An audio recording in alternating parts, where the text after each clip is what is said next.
ഇബ്രാഹിം 11-ാം അധ്യായം നാം പഠിച്ചുകൊണ്ടിരിക്കുകയാണ്. അതിൻ്റെ 11-ാം അധ്യായത്തിൽ ഇടയ്ക്കുള്ള പ്രബോധനമാണ് കഴിഞ്ഞ ആഴ്ചയിൽ ചിന്തിക്കുവാൻ തക്കൊന്ന് ഇടയായി തീർന്നത്. അത് കുറച്ചുകൂടെ ഒരല്പം കൂടെ കണ്ടിന്യൂ ചെയ്യുവാനാണ് താല്പര്യപ്പെടുന്നത്.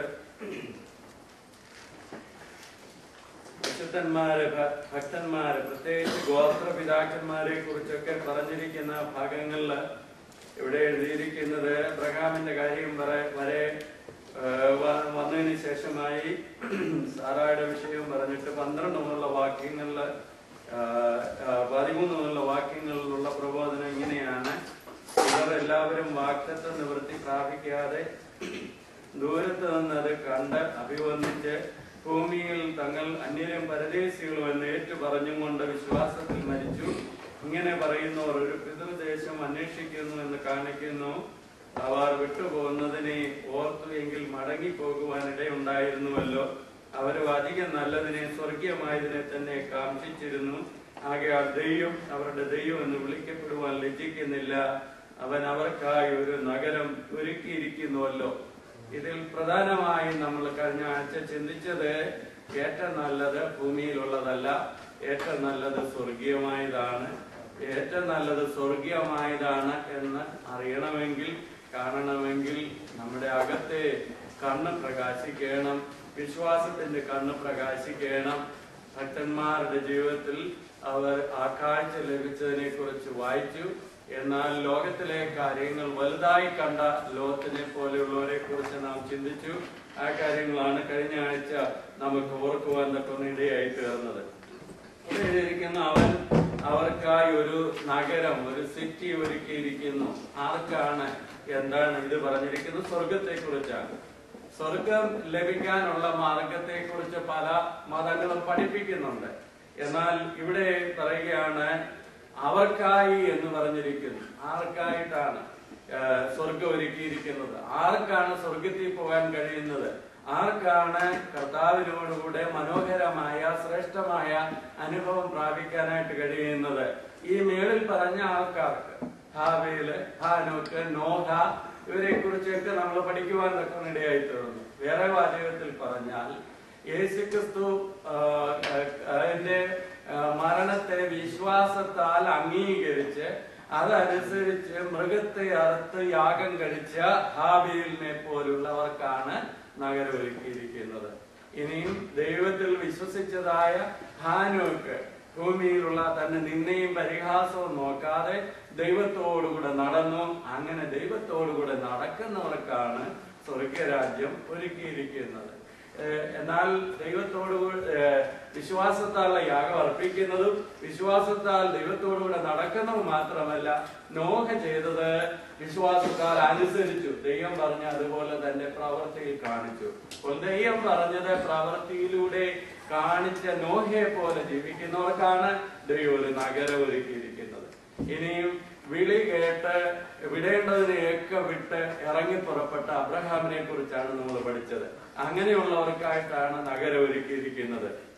വാഗ്ദത്തം ചെയ്തത് അതുപോലെ നിവർത്തിക്കുമെന്ന് ദൈവത്തെ പൂർണ്ണമായി വിശ്വസിച്ച സാറയ്ക്ക് വേണ്ടിയാണ് നഗരം ഒരുക്കിയിരിക്കുന്നത്. ഇസ്ഹാക്ക്, യാക്കോബ് ഇവരോട് കൂടെയാണ് അബ്രഹാം പാർത്തിരുന്നത്. ഇസ്ഹാക്കും യാക്കോബും അബ്രഹാമിന്റെ അല്ലെങ്കിൽ പിതാവിന്റെയും ഗ്രാൻഡ് ഫാദറിന്റെയും ആ വിശ്വാസത്തെ അതുപോലെ പിന്തുടരുന്നവരായിരുന്നു. നമുക്കറിയാം അവരുടെ കുടുംബത്തിൽപ്പെട്ട ഒരാളാണ് ലോത്ത്. ലോത്ത് മനോഹരമായ ദേശം കണ്ടെടുത്തു, തിരഞ്ഞെടുത്തു. അവിടെ താൻ വീട് പണിത് പാർത്തു. അപ്പോൾ ഈ അബ്രഹാമിന്റെ മകനായ ഇസാക്കിനും 15 വയസ്സോളം പ്രായമുള്ളതായ കൊച്ചുമകനായ യാക്കോബിനും ലോത്തിനെയൊക്കെ കാണുമ്പോൾ ഒരു ചിന്ത വന്നു കാണും, നമ്മുടെ ഇന്നാര് കൊച്ചപ്പൻ അദ്ദേഹത്തിനുണ്ടല്ലോ ഒരു നല്ല വീട്, അദ്ദേഹം സിറ്റിയിലാണ് പാർക്കുന്നത്, അതുകൊണ്ട് എന്തുകൊണ്ട് നമുക്കും ഒരു വീടായിക്കൂടാ എന്നുള്ള ചിന്ത. അവിടെ അങ്ങനെ ഒരു ചിന്ത ഒരുപക്ഷെ വന്നു കാണും. പക്ഷെ വന്നെങ്കിലും അബ്രഹാം അവരെ വിളിച്ചു പറഞ്ഞിട്ടുണ്ട്, കുഞ്ഞുങ്ങളെ, നമ്മളിവിടെ അന്യരാണ്, പരദേശികളാണ്. എന്നാൽ ദൈവം നമുക്ക് വേണ്ടി ശില്പിയായി ഒരു നഗരം പണിയുന്നുണ്ട്.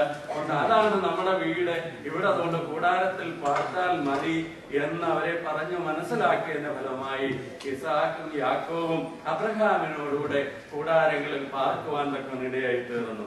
അങ്ങനെയുള്ളവർക്കാണ് ദൈവം നഗരം ഒരുക്കിയിരിക്കുന്നത്. സ്വർഗം അങ്ങനെയുള്ളവർക്കാണ് ഒരുക്കിയിരിക്കുന്നത് എന്ന് നമുക്ക് കാണുവാൻ സാധിക്കുന്നുണ്ട്. രണ്ടാമതായി നമ്മളിവിടെ വായിച്ച ഭാഗത്ത് ഇവരെ കുറിച്ച് പറയുന്നത് അവർ ദൂരത്ത് നിന്ന് അത് കണ്ടു അഭിവർണിച്ചും പോന്നു എന്നാണ് വായിക്കുന്നത്. ദൂരത്ത് നിന്ന് എന്നുള്ളതിന് നമ്മൾ പറഞ്ഞുവല്ലോ, ദൂരത്ത് നിന്ന് പറഞ്ഞാൽ ഈ ഭക്തന്മാർ ജീവിച്ചതൊക്കെ നമ്മൾ ജീവിച്ചതിനേക്കാൾ ഒത്തിരി വർഷങ്ങൾക്ക് മുമ്പാണ്. 1000, 2000, ഒരു പക്ഷേ കാലക്കണക്ക് എക്സാക്ട് നമുക്ക് പറയാൻ പറ്റിയില്ലെങ്കിലും ചിലപ്പോൾ ഇവരിൽ ചിലർ 5000 വർഷങ്ങൾക്ക് മുമ്പൊക്കെ ജീവിച്ചിരുന്നവരാണ്. എന്നാൽ അവരുടെ വിശ്വാസമാകുന്ന ടെലസ്കോപ്പിലൂടെ, വിശ്വാസമാകുന്ന ദൂരദർശിനിയിലൂടെ അത് കാണേണ്ട പോലെ കാണുവാൻ തക്ക ഇടയായി തീർന്നു. കഴിഞ്ഞ ആഴ്ചയിൽ നമ്മൾ ചിന്തിച്ചതാണല്ലോ, ആ നല്ല കാഴ്ചപ്പാട് ലഭിച്ചവർക്കാണ് സ്വർഗം ഒരുക്കിയിരിക്കുന്നത്, നഗരം ഒരുക്കിയിരിക്കുന്നത്. ആ വിശ്വാസ വീരന്മാർ അവർ ലോകത്തിലേതെല്ലാം ചപ്പന്നും ചവറന്നും എണ്ണി അവർ കണ്ട ആ ദൈവം അവർക്ക് കൊടുത്ത കാഴ്ചപ്പാടനുസരിച്ച് മുന്നോട്ട് നീങ്ങി ആ വിശ്വാസ വീരന്മാർക്ക് വേണ്ടിയാണ് ദൈവം നഗരം ഒരുക്കിയിരിക്കുന്നത്. മൂന്നാമതായിട്ട് അവര് പറയുന്നത് അതാണ്, ഞങ്ങൾ ഇവിടെ അന്യരും പരദേശികളുമാണ് എന്ന് ഏറ്റു പറഞ്ഞവർക്ക് വേണ്ടി. അതാണ് നമ്മള് മുമ്പേ ചിന്തിച്ചത്. ഈ ഭക്തന്മാര് ജീവിച്ചത്, കൂടാരങ്ങൾ പാർത്തത് വീട് വെക്കാൻ നിവൃത്തിയില്ല എന്നിട്ടല്ല, അല്ലെങ്കിൽ ദരിദ്രരായതുകൊണ്ടല്ല. അബ്രഹാം ബഹുസമ്പന്നനായിരുന്നു.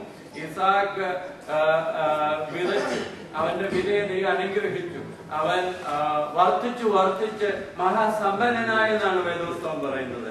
പക്ഷെ സമ്പന്നനായിടക്കുകയും പാർത്തത് കൂടാരത്തിലാണ്, അന്യരാണ്, പരദേശികളാണ് എന്ന് ഏറ്റു പറഞ്ഞുകൊണ്ട് ജീവിക്കുവാൻ തക്കവണ്ണം അവർക്കിടയായി തീർന്നിരുന്നു. അതിന്റെ ഞാൻ നമ്മെ ഓർപ്പിച്ചതുപോലെ അവർ അന്യരും പരദേശികളും എന്നുള്ളത് തലമുറകൾ മാറിയപ്പോഴും അതിന് വ്യത്യാസം വന്നില്ല.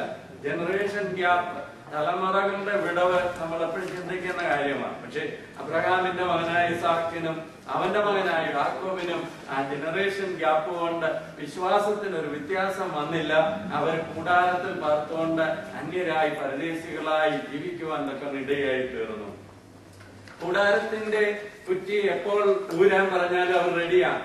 ദൈവം അബ്രഹാമിനോടോ ഇസാക്കിനോടോ യാക്കോബിനോടോ നീ ഇവിടുന്ന് പൊക്കോ എന്ന് പറഞ്ഞാൽ ആ കുറ്റി ഊരാൻ ഒരു പ്രയാസവും ഇല്ല.